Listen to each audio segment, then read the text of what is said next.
Hi, this is Coach Garcia. I just got off the bike and I am starving.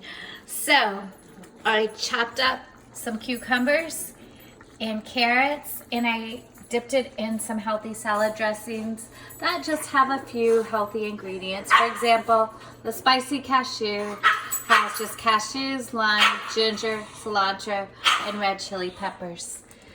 The tomato soup has just Yogi, I know you're starving. Can you wait? The tomato soup just has 1 stick of butter. I melted it.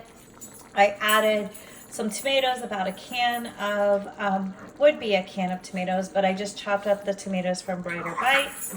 And I added some mushrooms. Then I added about a cup plus of water and a little salt.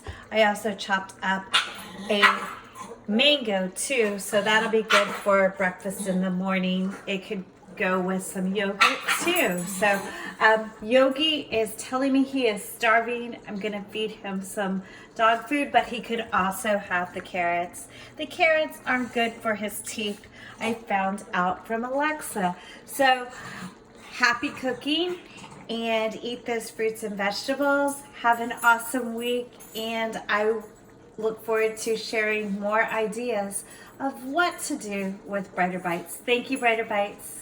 Have an awesome rest of the week. Bye.